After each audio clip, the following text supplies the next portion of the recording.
Hello. Excuse the camera going dark. There we go, that's better. All right.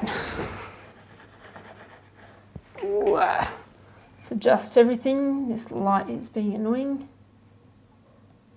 Okay, that's a bit better. All right. Hello and welcome. Looks like everyone's still coming in.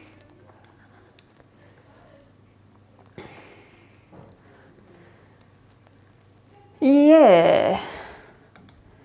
So, first thing on the agenda tonight is I got a couple of people telling me or commenting on the last live stream, I think it was.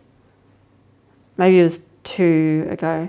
There's some recent live stream that I did about the audio being out of sync with the video. Really not sure why that was the case. I didn't receive anyone telling me that during the stream, I don't think. It was only people afterwards, so I can only assume that it's some weird thing that YouTube did, and there's really nothing I can do about it. So, I mean, it's a live stream, it's not like I can re-record it or re-upload it or something.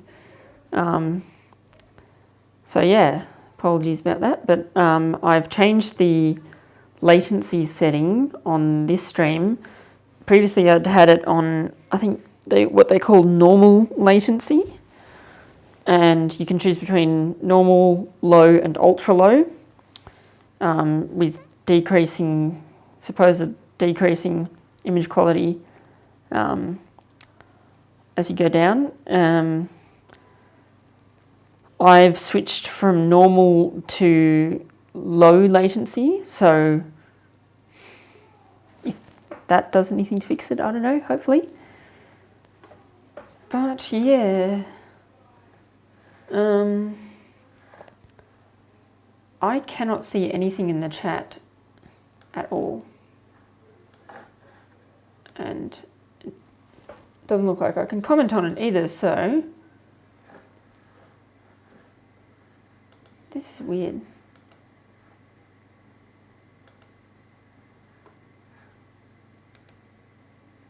Oh. Okay, now I can see it. G'day Vandenbriggs, g'day Wilson, g'day Stephen, g'day Bulletproof Designs. Right. For some reason it had changed me from what they call live chat to top chat. It says some messages such as potential spam may not be visible, and it's filtered out everyone saying hello. So it thinks you're all spam. Oh, that's funny. Anyway, yeah, the main topic of tonight is my early Urbex photos. But just before we get into that, I hope you all enjoyed the first video out of the new For the Gunzels series. For those of you not on Instagram or who missed it, I put out a poll saying, hey, I'm thinking about this new series, it's called For the Gunzels. And it's basically going to be long form, mostly long form rail content, or not all of them are ever always going to be long form, but they're going to be mostly long form. And this underlying theme is it's for the Gunzels, right? So it's just pure rail stuff. I might put in a few little bits of commentary, and mostly in text form here and there, as you would have seen on the first episode. But for the most part, it is going to be just pure rail stuff for the Gunzels, I guess.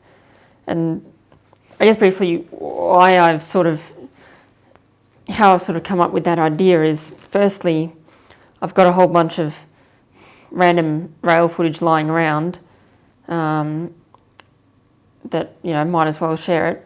Secondly, it can fill in the gaps in the weeks that I can't upload a regular video for whatever reason. And also, I sort of figured with my main videos, and I'll use the Royal Train to Tokemore video as an example, I'm trying to sort of hit, and to an extent, the Puffing Billy Return of the Garret.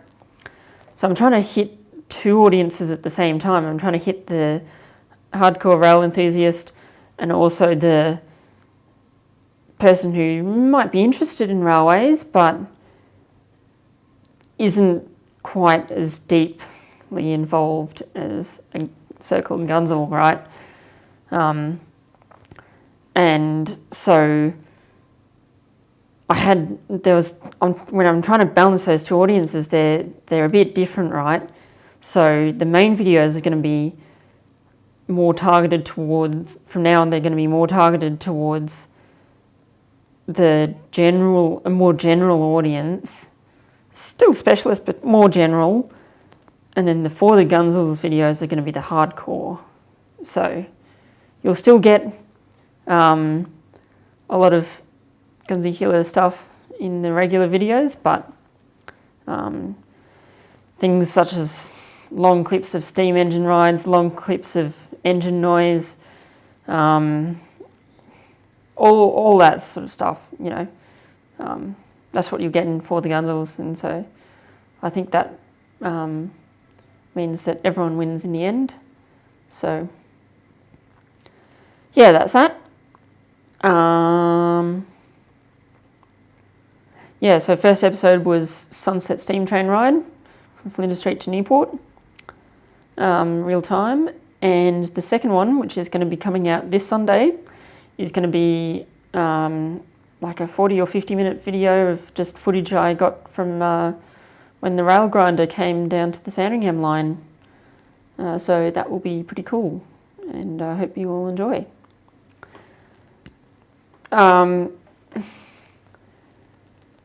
So, yeah, Stephen says, that's YouTube for you, LeMayo. Yeah, in terms of, I guess you're referring to the chat there. Yes, retarded YouTube crap. And Vandenbrick says, that was a nice video, very much enjoyed it. Glad you did. It was reasonably quick to put together, and that's the reason why I'm wanting to put them out on weeks that I, you know, don't have anything else, because they're relatively quick to smash out in the editing suite. But yeah, they're enjoyable.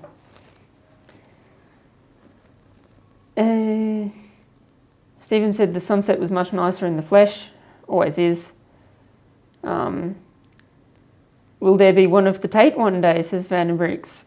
Of course. I could put one in of the few bits of footage I've got of the Tate's testing in recent times. That could be next Sunday. I don't know. I'm back at uni now, so you know, you all know what that means. My time is going to be very limited, but hopefully I can get a few of these For the Gunzel videos smashed out in the early weeks of uni when it's not too busy, and then I can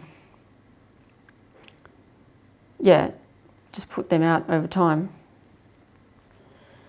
Anyway, that's a lot of blabbering on. We're 15 minutes in.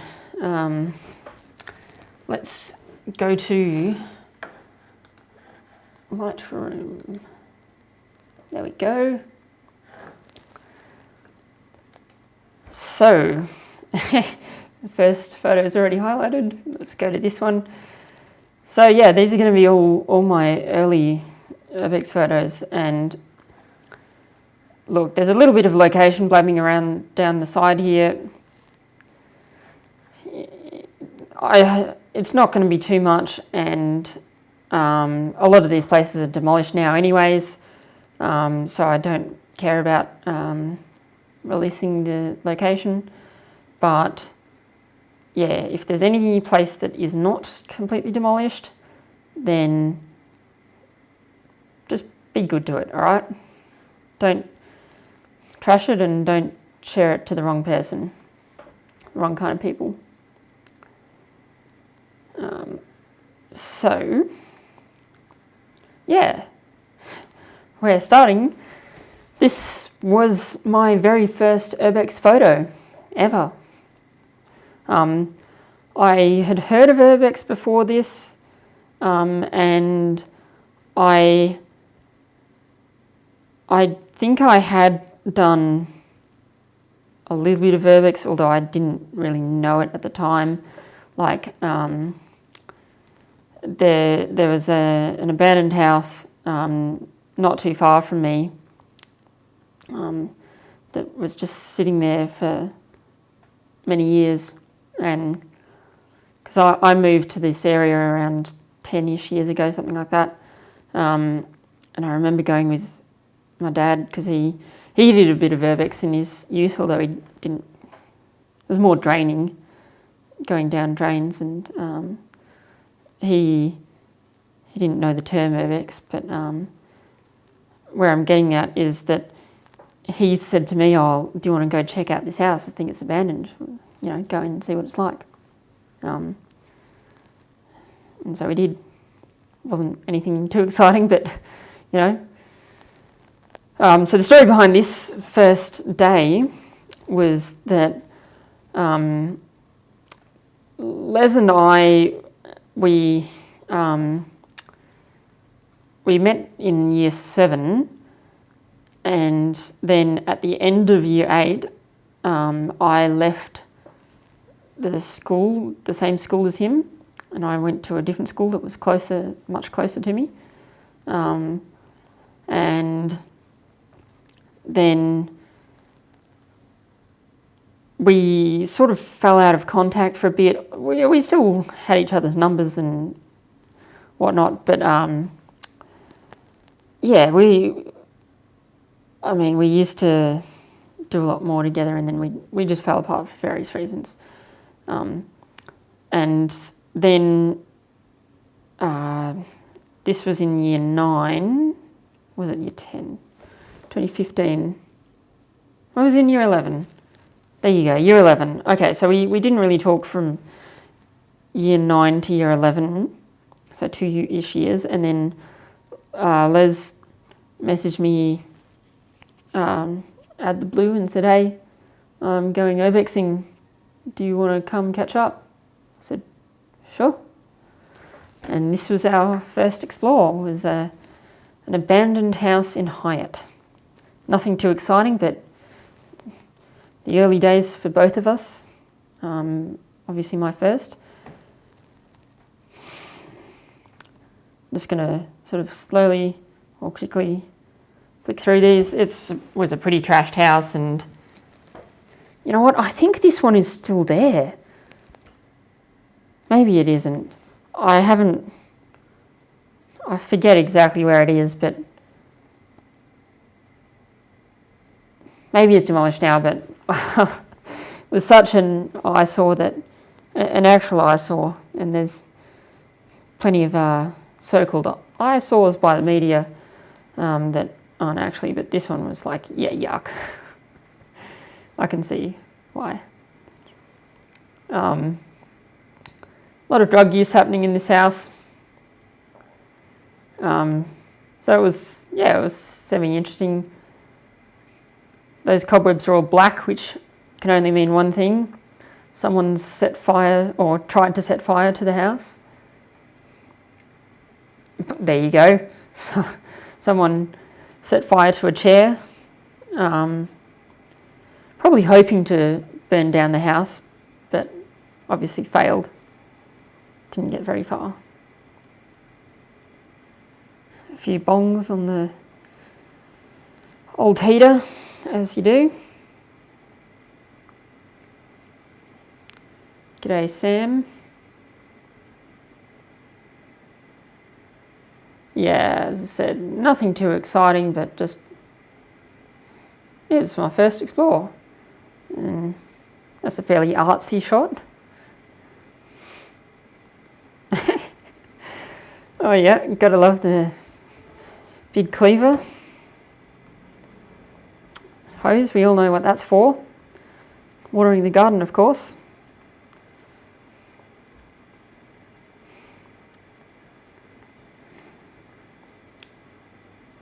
Lovely toilet. Wow, another artsy shot. It's really into my artsy stuff. That's a decent photo, actually.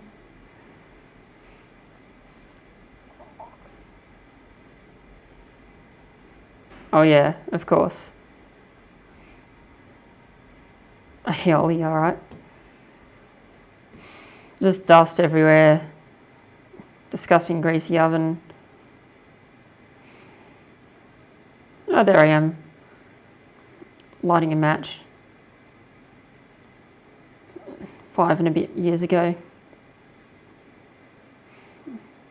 I didn't set fire to the house though. Maybe I should have. Yeah.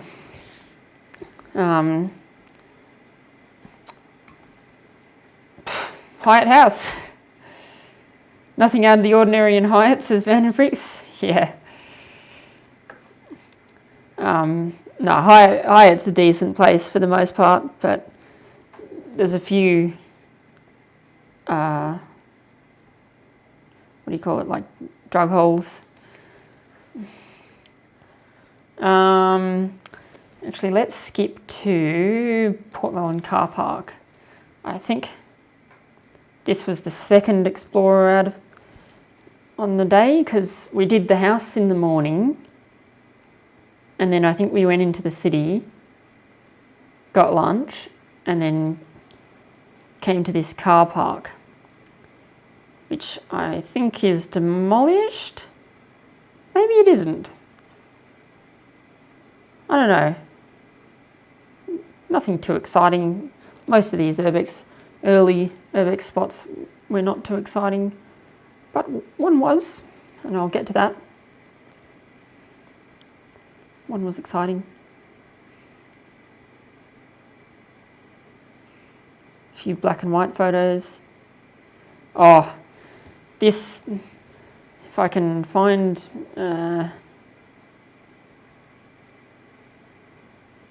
did I take a photo of it? No. One of the earliest Fogarty Avenue videos was, it was titled something like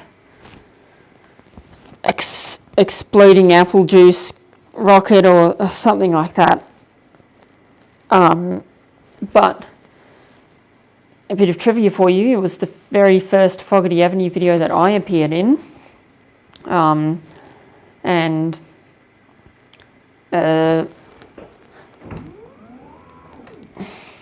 it was the story behind it was that we had found this fermented bottle of apple juice, and it was like a normal 1.25 litre or something like that bottle, like your classic soft drink or whatever bottle, and it was quite swelled up, and so we could tell it was obviously under a lot of pressure. And I thought, oh, it'd be funny if we went up to the top of the car park, dropped it off, and, you know, make a big explosion splat. It'll be cool. And so Les stayed on the bottom to film it explode, and I went up to the top with the apple juice. We dropped it, and the unexpected happened, which was the whole bottle didn't explode, just the cap did, and it became a pressurized rocket, little rocket, and it just flew off into the property next door. So that was quite the experience for the one of my first ever Urbex explores. So yeah.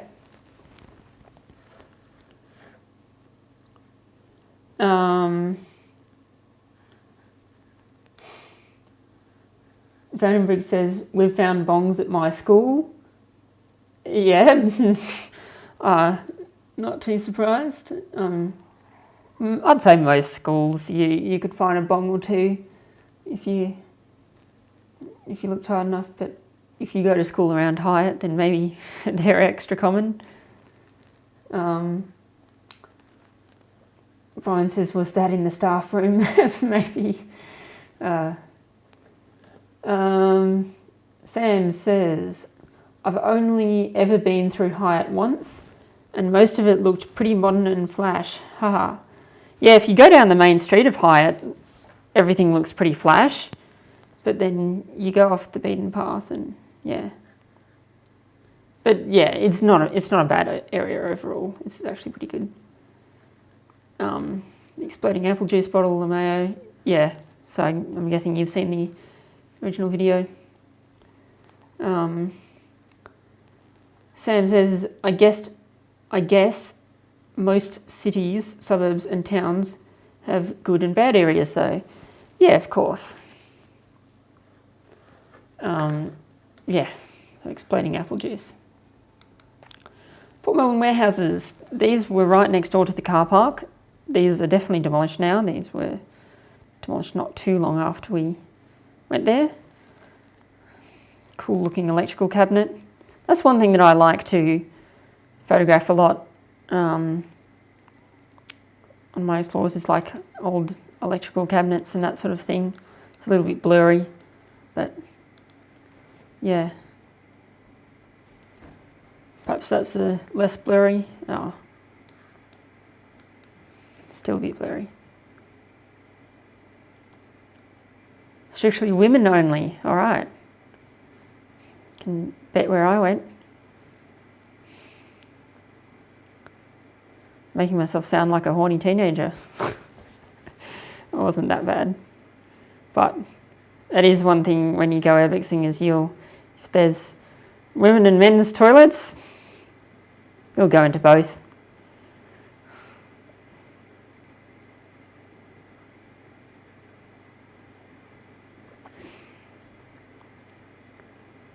These warehouses were cool. There wasn't too much to see, but they were cool.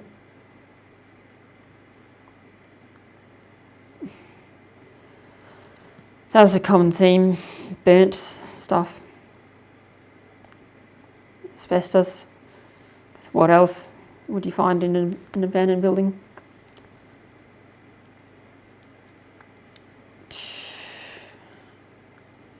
More artsy shots. Oh wow, that's very artsy. Let's go full screen on that one. Look at that. That is a sprouter. And here's a little fun fact. If you go look at the Fogarty Avenue merchandise store and you see the Sprouter t-shirt, this is the photo which it was sort of based off. Because yeah, I designed the Sprouter t-shirt. I don't know if, I haven't seen Albert in the chat today, but he's a big Sprouter fan and I think he bought a Sprouter t-shirt.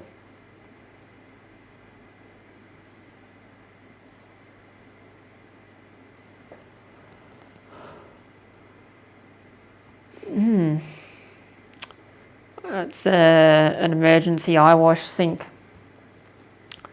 If you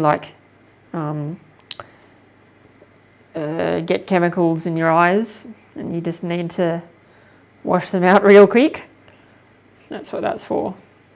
You'll find them in any chemistry lab or any sort of industrial setting which uses a bit of chemicals. I'm trying to remember what these warehouses were for. I think one of them was an old BHP steel warehouse. The other one I can't remember, and I can't remember which one was which. Anyway, that's the end of that set. What should we go to next?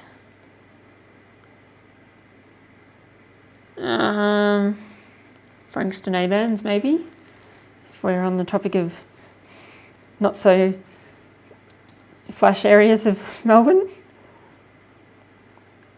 Wow. I'm really into my artsy shots in the early days.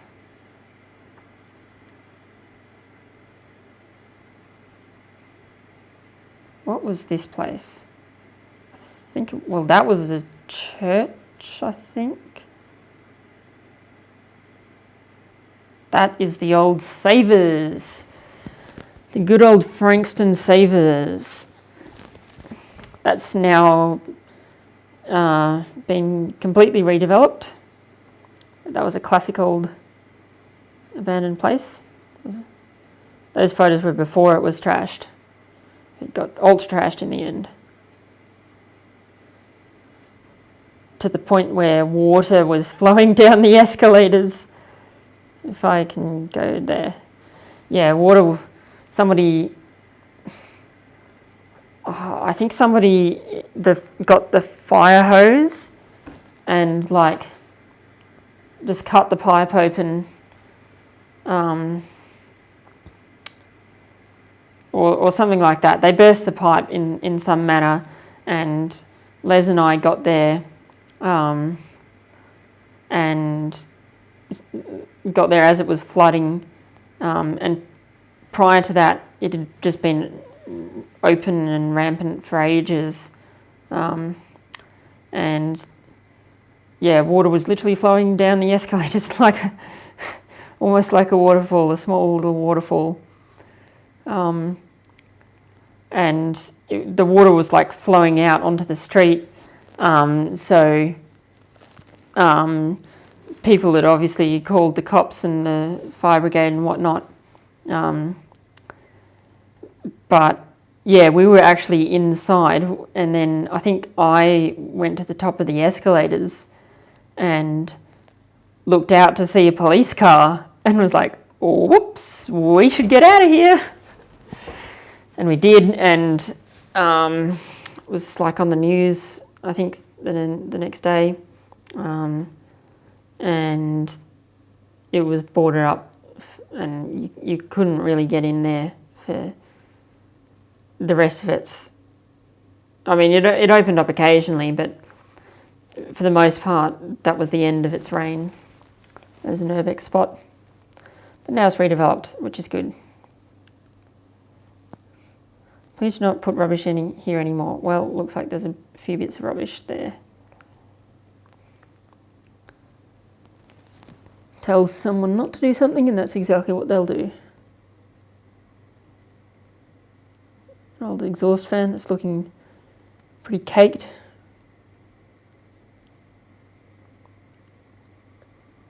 Old Dick Smith. I think this was in an old arcade. It was part of an old arcade that was closing down. It hadn't quite closed yet, but there was only a couple shops left operating in it. I don't know exactly what's happened to this arcade now. Something has happened.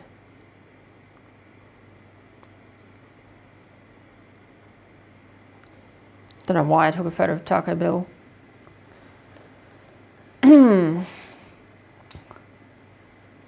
Vandenbroek says art, indeed. Alright, let's go Beaumaris RSL Club. Again, this has been redeveloped, but this was actually one of my all-time favourite places. Like, it was quite cool. It got a bit trashed in the end, but it was definitely one of the first places where Les and I really saw an abandoned place go start to finish, from operating to closed to, oh, now it's opened up, to, hey, it's getting really trashed, hey, it's ultra trashed, hey, now it's demolished. Huge site. I mean, I think I took a photo, yeah. So, yeah, I mean, look at that. You got 20 different blocks that it got divided up into, and it got its own little cul-de-sac road. Those numbers are pretty blurry, but it's like saying that the different lot areas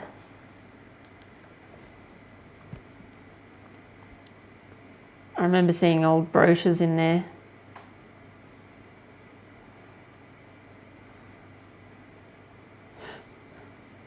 Old kitchen. There's a lot of duplicate photos. I don't know why.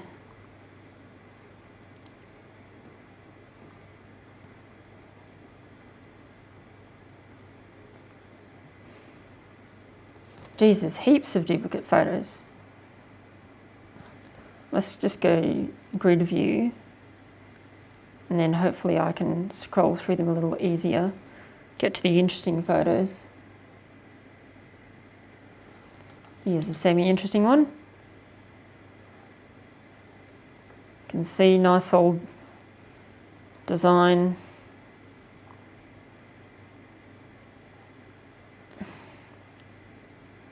I think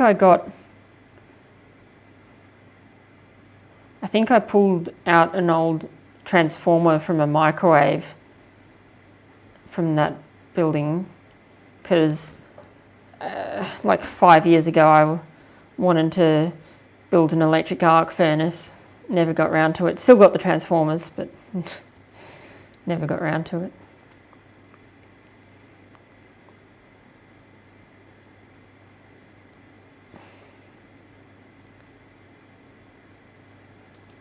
I think, what's this?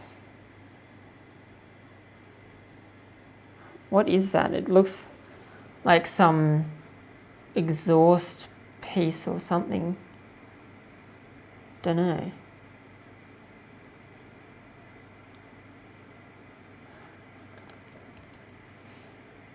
Wow, artsy shot of a light bulb sitting on the dusty real estate brochures, so yeah. I bet that light bulb didn't last too long before getting smashed, and I probably didn't know about it at the time. I mean, you can see by the time I took these photos, it had already had a bit of local interest.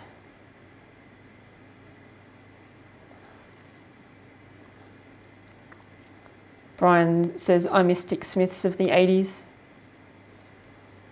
Yeah, no more Dick Smiths anymore. Even the online business went bust.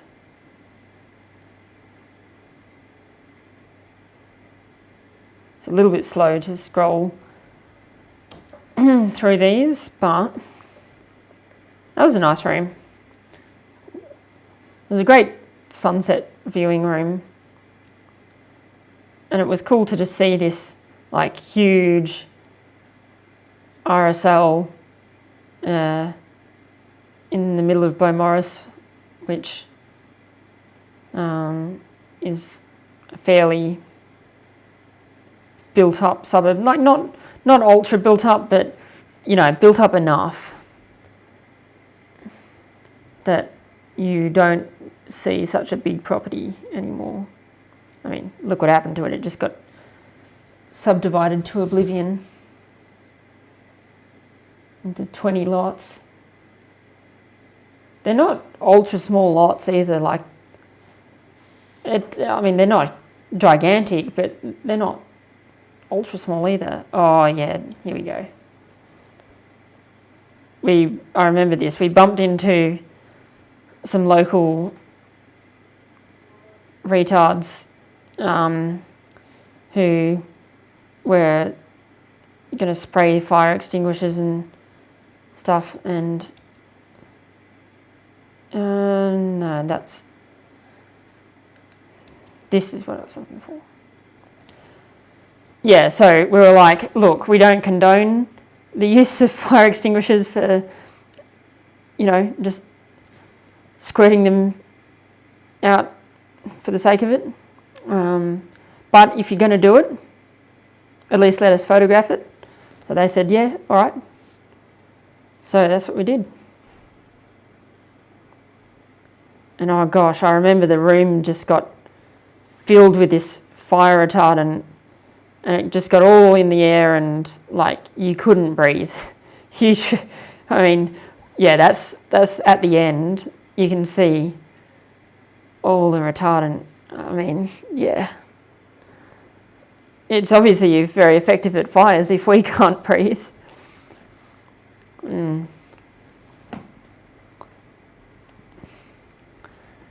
But then they went outside and decided to spray them outside.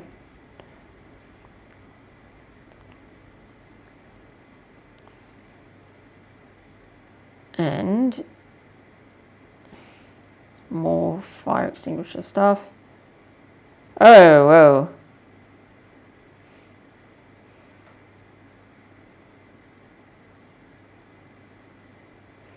So, yeah, they wanted to do more smashing, so they got a couple of fluorescent light tubes, and you can see the sequence of photos. There you go, smash. That's cool. It's a cool photo. I wish they didn't have to smash them, but cool photo.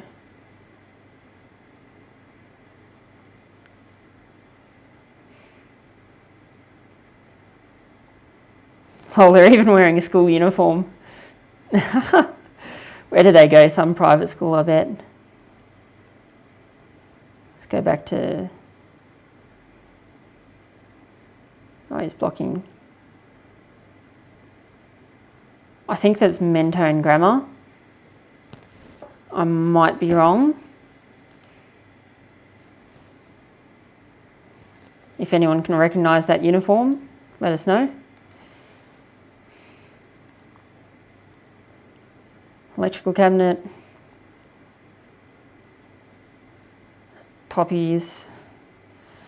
Of course, this was a retired service league. Ballarat Freight Shed. This is a good one. This place is in the midst of redevelopment. This was it stayed untouched right up until they started redevelopment, which is good. It was my favourite place for many years. And to this day it's probably second or third favourite of all time. It was a pretty cool place.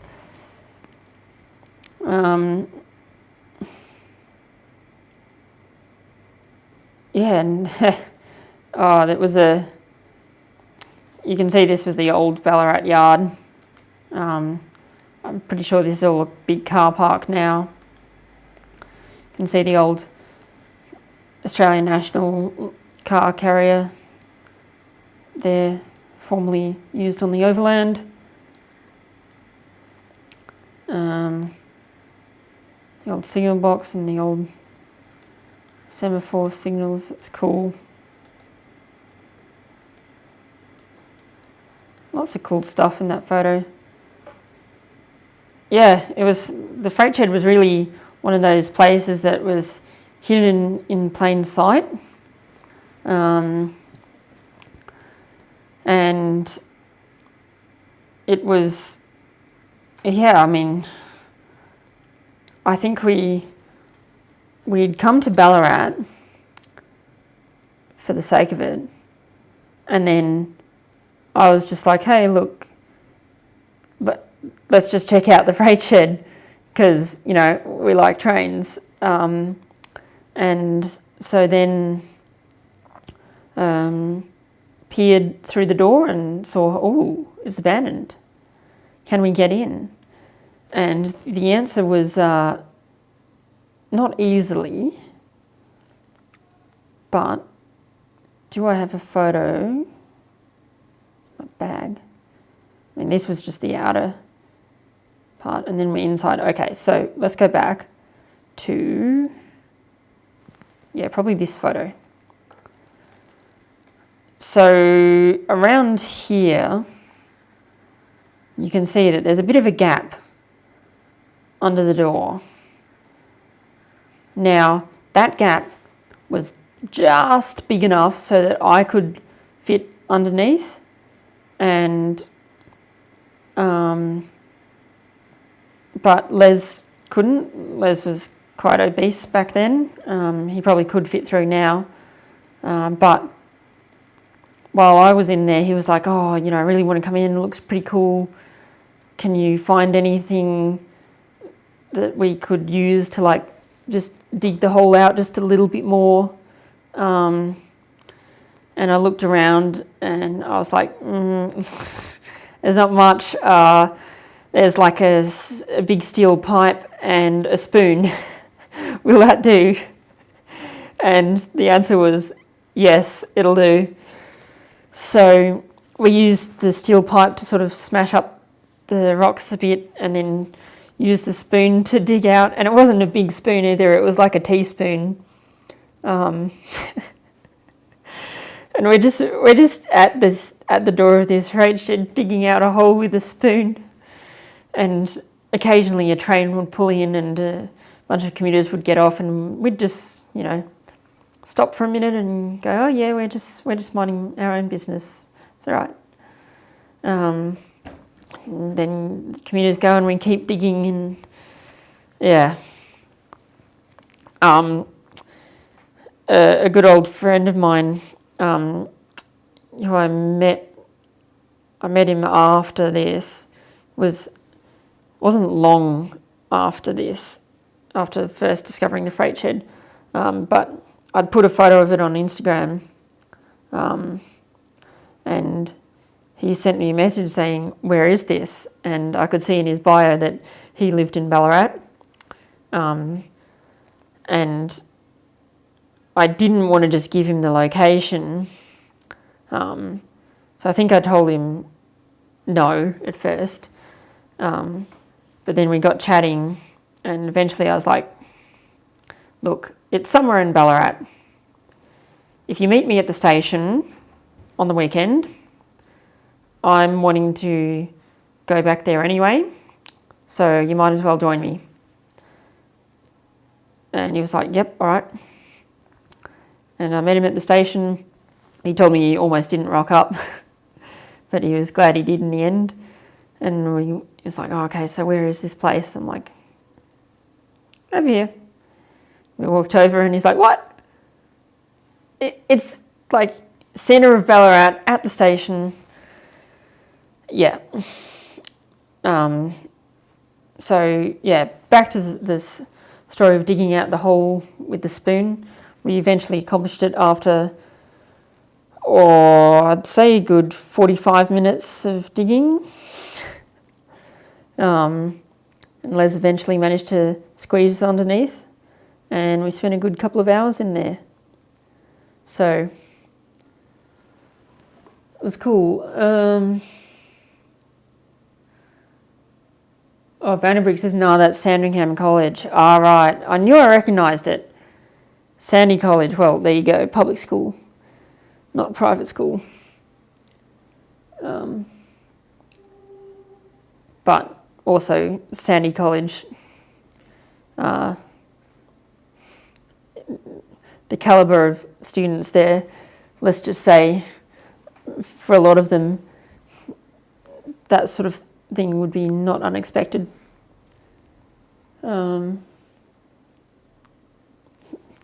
They might have even gone to the Sandringham College Beaumaris campus. That's been redeveloped into Beaumaris Secondary College, I think. Stephen says, that's sad what has happened to Ballarat Station Yard. It's always like a little bit sad to see history move on, but at the end of the day, it wasn't being used. I think it was last used around 2004, something like that. So it had been over 10 years by, since it was last used. So I'd rather see it get another life. Roderick Smith says, if I recall correctly, that one had a traverser. It was shunted by horses until quite late, early 1960s. The dock platforms have only just vanished. Right, yeah. I did board a steam rail special from the dock platform once. So that was cool.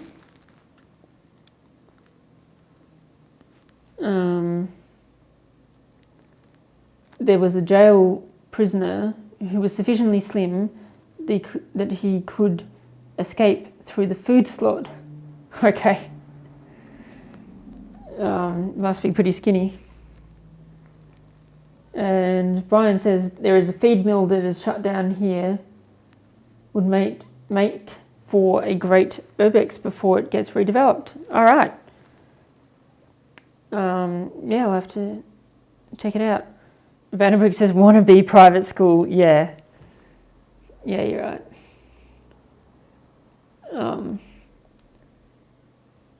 Stephen says, at least the good shed at Ballarat isn't being demolished. Yeah. So we'll skip. Oh, here we go. So yeah, lots of old remnants in this. It was a 3-track shed.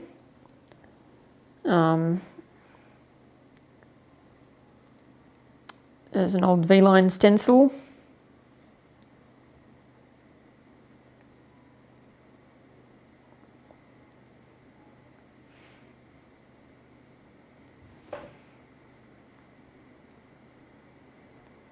Pacific National.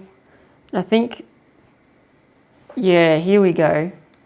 Calendar. Okay, so March 2009.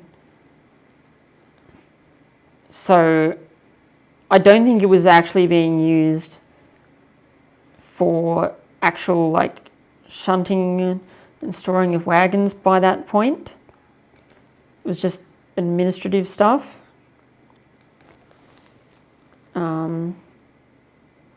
But yeah, 2009, there you go. Calendars are always a great way to figure out when a place was last active.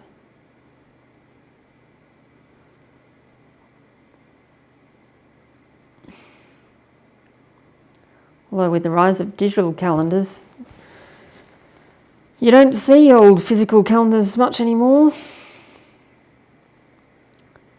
Fast track.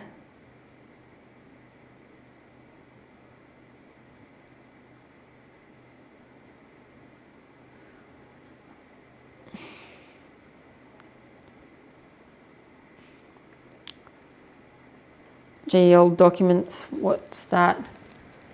It's a letter from V-Line it's an inter-office memorandum, something like that, from Assistant Manager Operations, Scheduling and Control, subject Beaufort Siding, dated 15th of June 1958.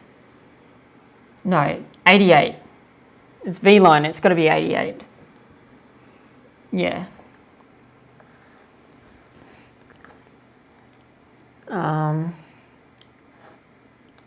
What can we read? I refer to the previous correspondence regarding the decision to continue receiving the above station. I can't really read the rest. Yeah.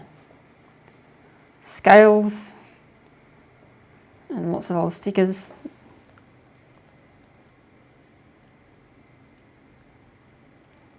All the old documents probably got thrown out. I wish I took them.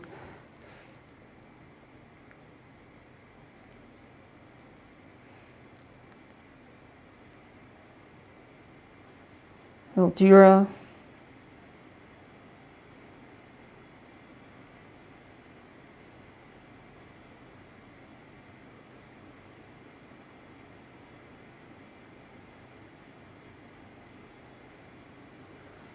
old maps. Yeah, there was a room which was just full of maps. That's a map of South Australian railways. It's even got the good old Eyre Peninsula Railways by the looks of it. Oh, well, over here. Some of them. I don't think most of these maps had a year on them.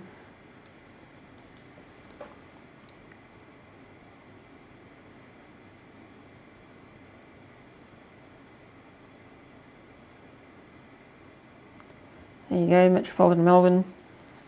It looks like a 1980s era map.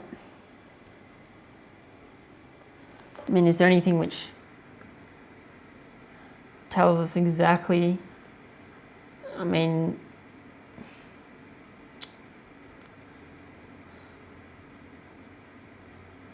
no electrification to Werribee. No Altona loop.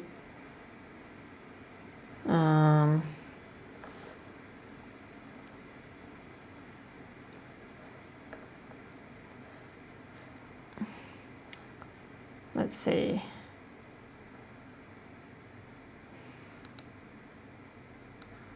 We've got extensions of line to Hillsville and Warburton, although I don't know if that's indicating it's an actual train line or if it's just a bus connection.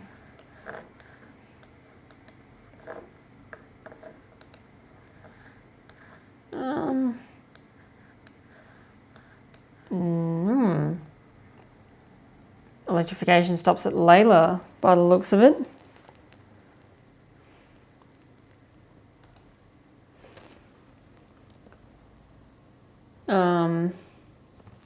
Roderick Smith says, put up the SA map for a longer time and I can have a guess, judging by Murray and Hawker. Okay, we can put up the SA map. I'll zoom in as much as I can. I'll just go reasonably slowly.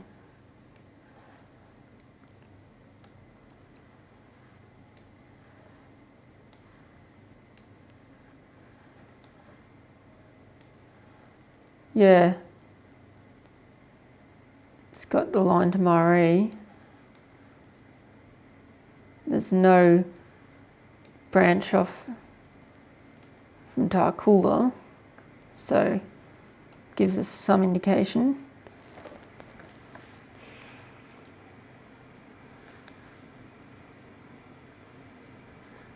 I don't know how good the quality is on your end, but it's reasonably poor on mine.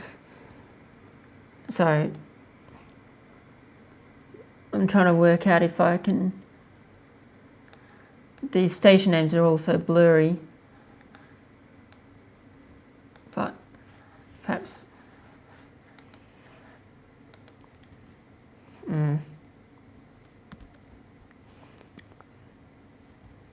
That's a more detailed part of SA.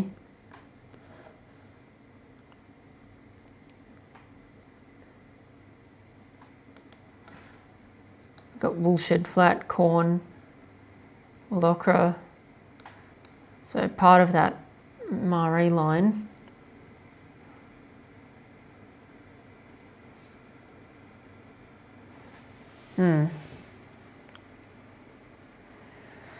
Going back to the Metropolitan Melbourne one.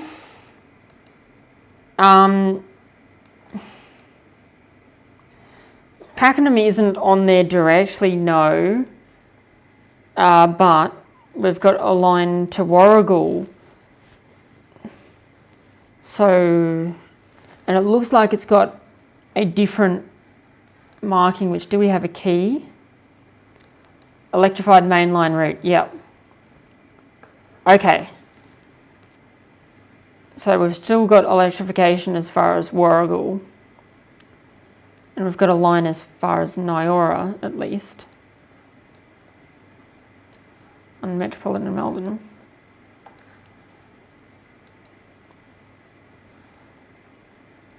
Yeah.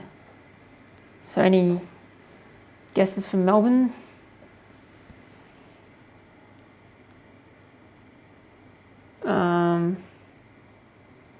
If we go back to South Australia, Rod's asking, Lochiel from, the VR Suburban is pre-1973. Okay.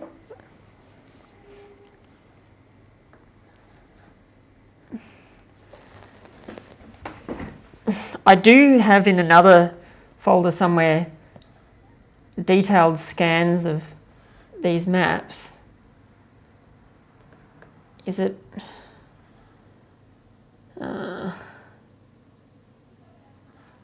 maybe if I search...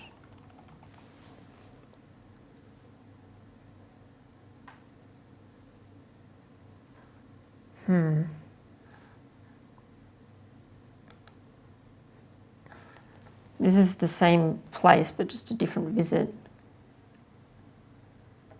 No, I didn't scan the maps in there.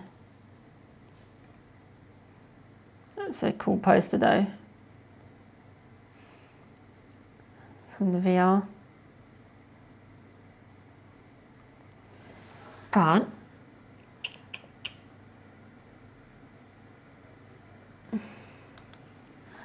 so by 2018 it was starting to get redeveloped. Oh, freight shed maps. Oh, here we go.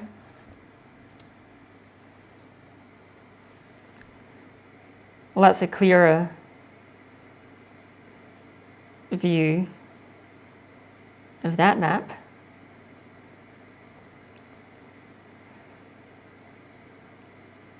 And let's see if we can find the South Australian map.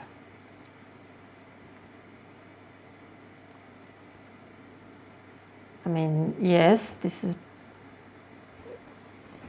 it, but the images are taking their time to load. I think I'll just give it a minute. If you can make out anything from this, which looks like the suburban map. We've got Outer Harbour, Broadmeadows, Wallinga, Happy Valley, Seacliff down there. Of course, Seacliff is now electrified.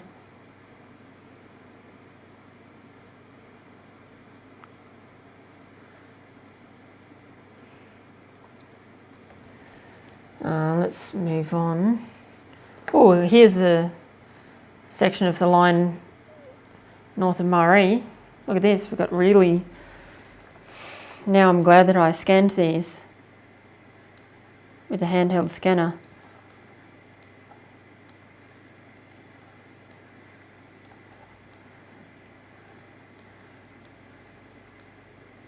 Algebrakina, interesting. Unadata.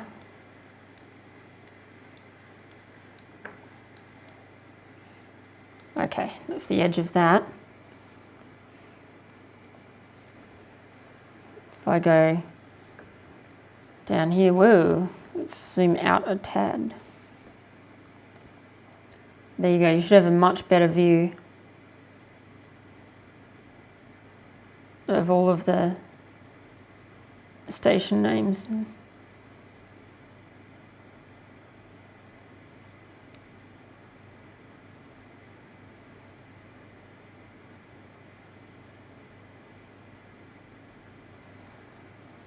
Okay, so we've got standard gauge to Murray, by the looks of it. Yeah, 4 foot 8.5. The narrow gauge only goes as far as Hawker.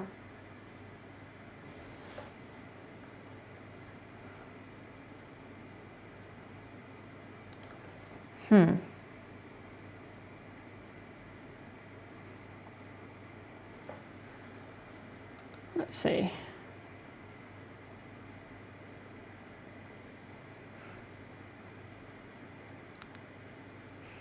List of 3'6". Not too much 3'6" left in South Australia. Only the Eyre Peninsula railways, or what's left of them. think, I mean, the main ones have closed, but isn't there still, like, the Whyalla line is still 3'6", isn't it? And it's still operating as 3'6".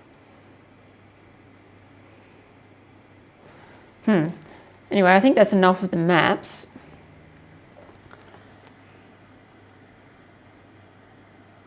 Roderick Smith says Layla to Epping electrification was 1964.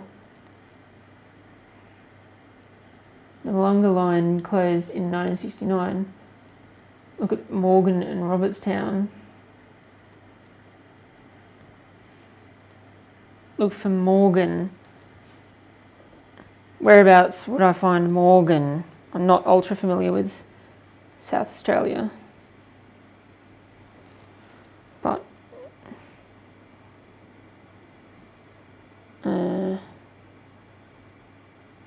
well, that's getting to New South Wales. There was a New South Wales map as well. I don't think we'll have time to figure out exactly the New South Wales map, but if you like, Roderick, I can send you a folder of all of these maps and we can figure it out off stream.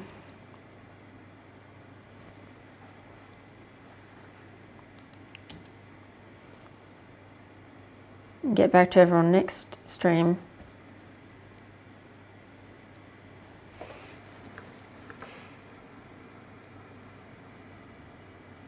Morgan is Murray River off the right. Okay, let's try and find the Murray.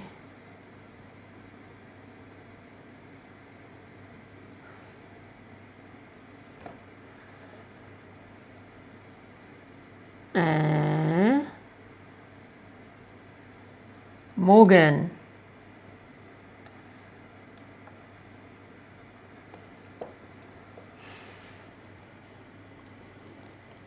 There you go, Morgan and Robertstown.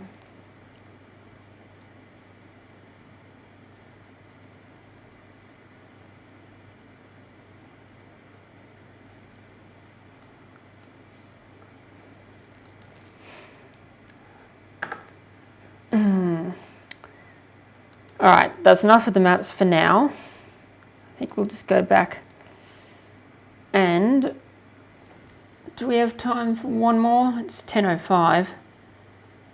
Maybe one more. Let's look at Stony and Crib Point, I think. There's not too much here, but it'll be nice to just end it off.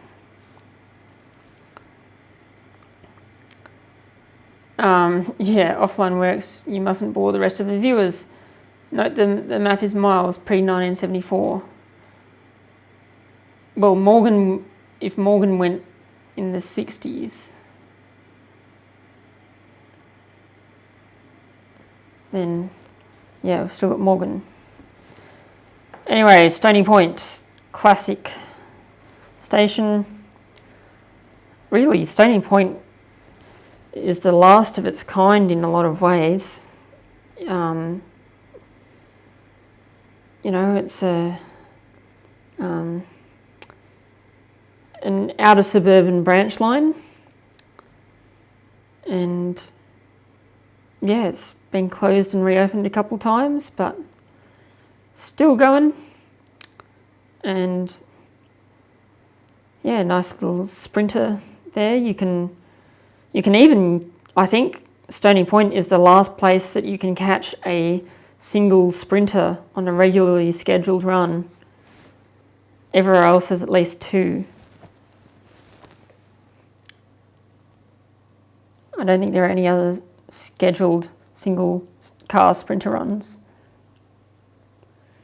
Yeah, this was an interesting Commodore. We just were sort of wandering around in this bushland, and yeah, we came across this Commodore. It's pretty dusty. It looks like it had been there for a while. Couldn't see any obvious ways that someone had like recently driven it in or anything like that, but it was unlocked, and we could actually turn the headlights on. In fact, yeah, there you go. So it still had and they're not super dim, so it still had a bit of charge left in the battery. And then, yeah, not too long afterwards, it disappeared. I've never seen it again since that one time, even though I've been back to the area and tried to find it again. This random little shed. To be honest, I haven't found the shed either. So that could have something to do with it, but yeah. It's possible that both were demolished. But they were just in the middle of this bushland thing near Crib Point. Looks like an exhaust manifold there.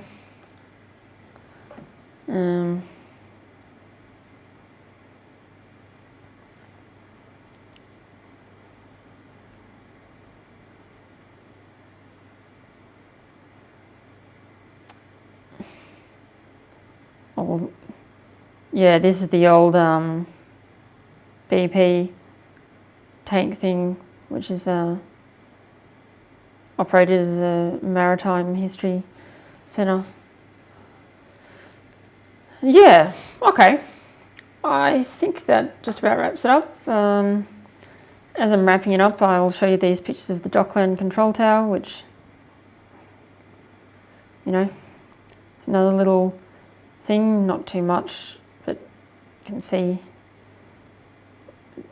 the tracks are still there at oh, what's that boat called? I forget. Rod probably knows.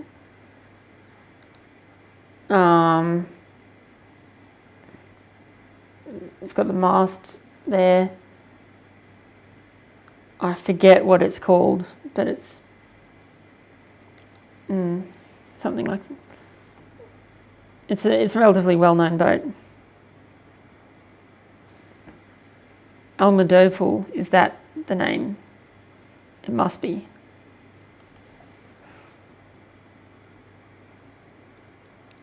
There you go, just as Roderick said, Almadopal. And so yeah, no, not the Pollywood side. That's another tall ship, but yeah, nice old jag, old control tower. Yeah, all right, that's it. Go back to the main camera. So yeah, that was pretty interesting and cool to work out what era some of those maps were. I'll be in touch with Rod and send the full set of scans, and then yeah, we'll hopefully get back to everyone in the next stream about what era those maps were. So yeah, next live stream in 2 weeks' time, and topic will be decided on the day.